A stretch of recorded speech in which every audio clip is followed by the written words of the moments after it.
ನಿಮ್ಮೆಲ್ಲರಿಗೂ ನನ್ನ ನಮಸ್ಕಾರ. ನಾನು ನಿಮ್ಮ ಪ್ರೀತಿಯ ಸೋಮಶೇಖರ ಬೆಳೆಗಾರ.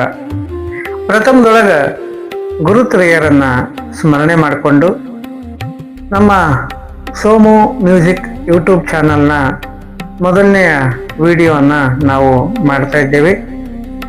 ವಿಡಿಯೋವನ್ನು ಸ್ಟಾರ್ಟ್ ಮಾಡೋದಕ್ಕಿಂತ ಮೊದಲು ನಾನು ನಿಮ್ಮಲ್ಲಿ ಕೇಳ್ಕೊಳ್ಳೋದಿಷ್ಟೇ, ಯಾರೆಲ್ಲ ನಮ್ಮ ಚಾನಲನ್ನು ಇನ್ನೂ ಸಬ್ಸ್ಕ್ರೈಬ್ ಮಾಡ್ಕೊಂಡಿಲ್ವೋ ಅವರೆಲ್ಲರೂ ಕೂಡ ನಮ್ಮ ಚಾನಲನ್ನು ಸಬ್ಸ್ಕ್ರೈಬ್ ಮಾಡ್ಕೊಳ್ಳಿ. ಜೊತೆಗೆ ನಾ ಮಾಡುವಂತಹ ವಿಡಿಯೋಗಳು ನಿಮಗೆ ಇಷ್ಟ ಆದರೆ ಲೈಕ್ ಮಾಡಿರಿ. ಹಾಗೆಯೇ ಸಂಗೀತವನ್ನು ಕಲಿಯುವಂಥವರಿಗೆ, ನಿಮ್ಮ ಸ್ನೇಹಿತರಿಗೆ, ಬಂಧುಗಳಿಗೆ ಕೂಡ ಈ ಲಿಂಕನ್ನು ಶೇರ್ ಮಾಡಿ ಅಂತ ಹೇಳ್ತಾ ತಡ ಮಾಡದೆ ನಮ್ಮ ವಿಡಿಯೋವನ್ನು ಪ್ರಾರಂಭಿಸ್ತಾ ಇದ್ದೇವೆ. ಇಂದು ಸಂಗೀತ ಕುರಿತಾಗಿರ್ತಕ್ಕಂತಹ ಕೆಲವೊಂದಷ್ಟು ಮಾಹಿತಿಗಳನ್ನು ನಾನು ನಿಮ್ಮ ಜೊತೆ ಹಂಚಿಕೊಳ್ತಾ ಇದ್ದೀನಿ. ನಾನು ಕಲಿಯುವಂತಹ ವ್ಯಕ್ತಿ, ಹಾಗಾಗಿ ನಾವು ಕಲಿಸುವಂತಹ ಒಂದು ಪ್ರಯತ್ನವನ್ನು ಇಲ್ಲಿ ಮಾಡ್ತಾ ಇದ್ದೇವೆ. ಗುರುನಾಥ ಕೊಟ್ಟಿರ್ತಕ್ಕಂತಹ, ಗುರು ಪುಟ್ಟರಾಜೇಶ ಕೊಟ್ಟಿರ್ತಕ್ಕಂತಹ ವಿದ್ಯೆಯನ್ನು ನಾನು ನಿಮ್ಮ ಜೊತೆ ಹಂಚಿಕೊಳ್ತಾ ಇದ್ದೀನಿ ಅನ್ನುವಂಥ ಮಾತನ್ನು ಹೇಳ್ತಾ, ಈ ಸಂಗೀತ ಅಂತಕ್ಕಂಥದ್ದು ತುಂಬಾನೇ ವಿಶೇಷವಾಗಿರ್ತಕ್ಕಂಥದ್ದು. ಸಂಗೀತವನ್ನ ಕೇಳದೇ ಇರ್ತಕ್ಕಂಥವ್ರು ಬಹುಶಃ ಯಾರೂ ಇಲ್ಲ ಅನ್ನುವಂಥದ್ದು. ಇದು ನಮ್ಮ ಜೀವನದುದ್ದಕ್ಕೂ ಬರ್ತಕ್ಕಂಥದ್ದು ಅಂತಾನೆ ಹೇಳಿದ್ರೆ ತಪ್ಪಾಗೋದಿಲ್ಲ. ಅದು ಹೇಗೆ ಅಂತ ಕೇಳಿದರೆ, ನಾವು ಹುಟ್ಟಿದಾಗ ಲಾಲಿ ಹಾಡನ್ನು ಪ್ರತಿಯೊಬ್ಬರು ಕೂಡ ಕೇಳಿದ್ದೇವೆ. ಲಾಲಿ ಹಾಡನ್ನು ಕೇಳಿದ್ರೆ ಮಾತ್ರ ಮಗು ನಿದ್ದೆ ಮಾಡುವಂಥದ್ದು. ಅಂದರೆ ಅಲ್ಲಿಂದನೇ ಸಂಗೀತ ಅಂತಕ್ಕಂಥದ್ದು ಪ್ರಾರಂಭವಾಗ್ತದೆ. ಆಮೇಲೆ ಶಾಲೆಗಳೊಳಗೆ ಶಿಶು ಗೀತೆಗಳನ್ನು ಹಾಡ್ತೇವೆ. ಮತ್ತೆ ವಯಸ್ಸಿಗೆ ಬಂದಾಗೆಲ್ಲ ನಾವು ಒಂದು ಸ್ನೇಹಿತರ ಗೀತೆಗಳು, ಮತ್ತೆ ಭಾವಗೀತೆಗಳು, ಸಿನಿಮಾ ಗೀತೆಗಳನ್ನು ಇವನ್ನೆಲ್ಲವನ್ನು ಕೂಡ ಹಾಡ್ತೇವೆ. ಆಮೇಲೆ ವಯಸ್ಸಾದ ನಂತರ ನಾವು ನೋಡ್ತಾ ಇರ್ತೇವೆ ಈ ಭಜನಾ ಗೀತೆಗಳನ್ನು ನಮ್ಮ ಹಿರಿಯರು ಹಿಂದೆನೂ ಕೂಡ ಹಾಡ್ಕೊಂತ ಬಂದಿದ್ದಾರೆ. ಈಗಲೂ ಕೂಡ ಕೆಲವರು ಹಿರಿಯರೆಲ್ಲ ಆ ಒಂದು ಭಜನಾ ಸಂಘವನ್ನು ಮಾಡಿಕೊಂಡು ಭಜನಾ ಗೀತೆಗಳನ್ನು ಹಾಡ್ತಾ ಆ ದೇವರ ಸ್ಮರಣೆಯನ್ನ ಮಾಡ್ತಾ ಇರೋದನ್ನ ನಾವು ನೋಡ್ತಾನೆ ಇದ್ದೇವೆ. ಅದರ ಜೊತೆಗೆ ನಮ್ಮ ಮರಣ ಹೊಂದಿದಾಗಲೂ ಕೂಡ ನಾವು ಸಂಗೀತದೊಂದಿಗೆ ನಮ್ಮನ್ನ ಅಂದ್ರೆ ಈ ಒಂದು ದೇಹವನ್ನ ತೆಗೆದುಕೊಂಡು ಹೋಗೋದನ್ನ ನಾವು ನೋಡೇ ಇರ್ತೇವೆ ಅನ್ನುವಂಥದ್ದು.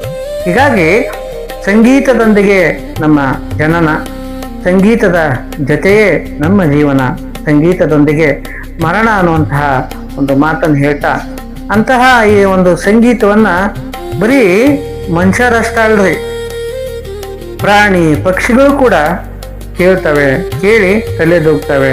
ಅಷ್ಟೇ ಅಲ್ಲ, ಗಿಡ ಮರಗಳು ಕೂಡ ಈ ಸಂಗೀತವನ್ನ ಕೇಳ್ತವೆ ಅಂತ ಹೇಳ್ಬೋದು. ಇಡೀ ಪ್ರಕೃತಿಯೇ ಸಂಗೀತವನ್ನ ಕೇಳಿ ತಲೆದೂಗ್ತದೆ ಅನ್ನುವಂಥದ್ದನ್ನ ಈ ಸಂದರ್ಭದೊಳಗೆ ಹೇಳಲೇಬಹುದು.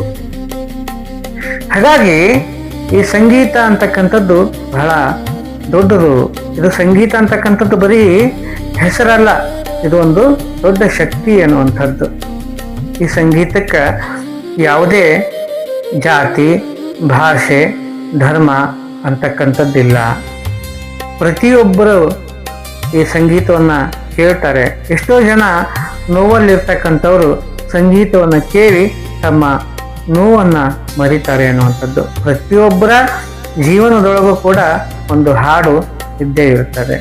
ಸೊ ಇಷ್ಟೆಲ್ಲ ಮಾತಾಡ್ತೀವಿ, ಈ ಸಂಗೀತ ಅಂದ್ರೆ ಏನು ಅನ್ನುವಂತಹ ಪ್ರಶ್ನೆ ಎಲ್ಲರನ್ನು ಕೂಡ ಕಾಡುತ್ತೆ. ಈ ಸಂಗೀತ ಅಂತಕ್ಕಂಥದ್ದು ಬರೀ ಹಾಡೋದಷ್ಟ ಅಲ್ರಿ, ಇದಕ್ಕೆ ಏನು ಹೇಳ್ತಾರೆ ಶಾಸ್ತ್ರೀಯ ಸಂಗೀತದೊಳಗಂದ್ರ ಗಾಯನ, ವಾದನ, ನರ್ತನ ಇವುಗಳ ತ್ರಿವೇಣಿ ಸಂಗಮವೇ ಸಂಗೀತ ಅಂತ ಹೇಳ್ತಾರೆ.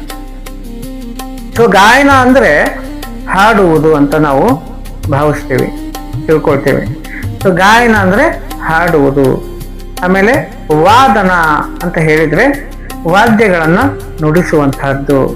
ಹಾಗೇನೆ ನರ್ತನ ಅಂದ್ರೆ ನಾವು ನೃತ್ಯ ಮಾಡ್ತಕ್ಕಂಥದ್ದು ಅನ್ನುವಂಥದ್ದು. ಇವು ಒಂದನ್ನು ಬಿಟ್ಟು ಒಂದಿರೋದಿಲ್ಲ. ಈಗ ನೋಡ್ರಿ, ನಾವು ಹಾಡನ್ನು ಹಾಡ್ತೀವಿ ಅಂದ್ರೆ ಬರೀ ಹಾಡಿದ್ರಷ್ಟ ಆಗೋಂಗಿಲ್ಲ. ಅದಕ್ಕೇನ್ ಬೇಕಪ್ಪ ಅಂದ್ರ ಹಿಂದ ವಾದನಗಳು ಬೇಕು.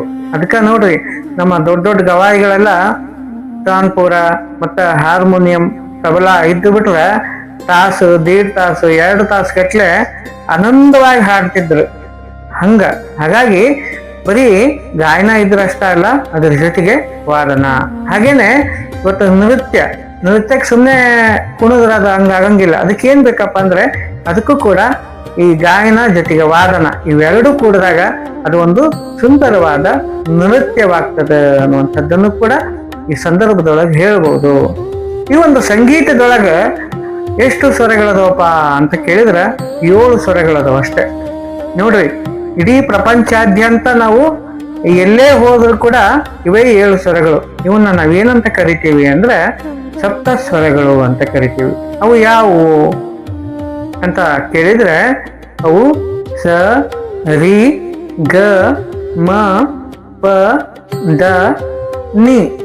ಇವನ್ನ ನಾವೇನಂತ ಕರಿತೀವಿ ಅಂತ ಕೇಳಿದ್ರೆ ಸಪ್ತ ಸ್ವರಗಳು ಅಂತ ಕರಿತೀವಿ. ಈ ಸಪ್ತ ಸ್ವರಗಳಿಗೆ ತಮ್ಮದೇ ಆಗಿರ್ತಕ್ಕಂತಹ ಹೆಸರುಗಳದವು.